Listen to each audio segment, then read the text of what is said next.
Oil, natural gas, and coal provide 84% of all the world's energy. That's down just 2 percentage points from 20 years ago. And oil still powers nearly 97% of all global transportation. Contrary to headlines claiming that we're rapidly transitioning away from fossil fuels, it's just not happening. 2 decades and $5 trillion of governments investing in green energy, and we've barely moved the needle. This was supposed to be easy. Why is it so hard? In a word, rocks. To get the same amount of energy from solar and wind that we now get from fossil fuels, we're going to have to massively increase mining by more than 1,000%. This isn't speculation, this is physics.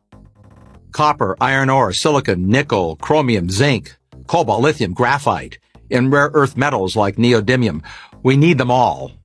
And then those metals and materials have to be turned into motors, turbine blades, solar panels, batteries, and hundreds of other industrial components. That also takes lots of energy, which requires even more mining. As the World Bank study put it, these green technologies are in fact significantly more material intensive than our current energy mix. That may be the understatement of the century. Raw materials account for 50 to 70% of the costs to manufacture both solar panels and batteries.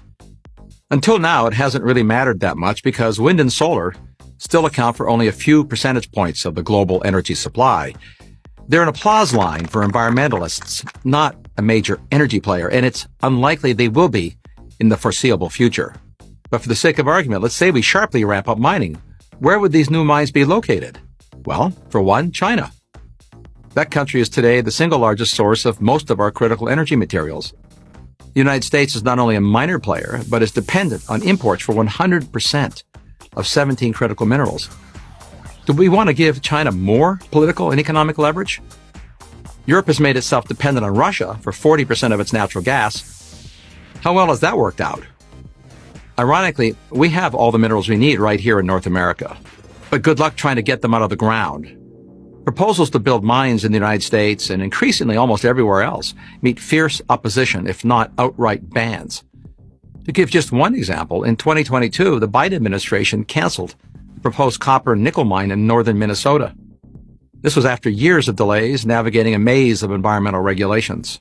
And yes, the same environmentalists and green-leaning politicians who tout all the benefits of electric cars are the same people who make mining the materials essential to build those cars, like copper and nickel, all but impossible. Try to square that circle. So far, we've only talked about today's energy needs. What about tomorrow's? Future energy demand will be far greater than today's. That's been true for the entire history of civilization. The future will not only have more people, but also more innovations. And entrepreneurs have always been better at inventing new ways to use energy than to produce it. It's obvious but worth stating. Before the invention of automobiles, airplanes, pharmaceuticals, or computers, there was no energy needed to power them. And as more people become more prosperous, they will want the things others already have, from better medical care to vacations to cars. In America, there are about 80 cars for every 100 citizens. In most of the world, it's about 5 per 100 citizens. Over 80% of air travel is for personal purposes. So that's 2 billion barrels of oil a year. Hospitals use 250% more energy per square foot than an average commercial building. And the global information infrastructure, the cloud, already uses twice as much electricity as the entire country of Japan, the world's third largest economy. The massive data centers at the heart of the cloud alone consume almost 10 times more electricity than the world's 10 million electric cars.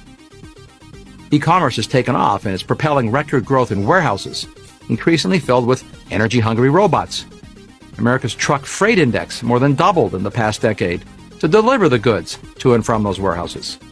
These are today's known trends. While we can't predict the future, we can predict there'll be more innovation in robotics, drones, quantum computing, biotechnology, and new industries not yet imagined. All of it will require more energy, a lot more. Fossil fuels, nuclear energy, and yes, renewables will be required. But if you think we could get it all from wind and solar, dream on. I'm Mark Mills, Senior Fellow at the Manhattan Institute for Prager University.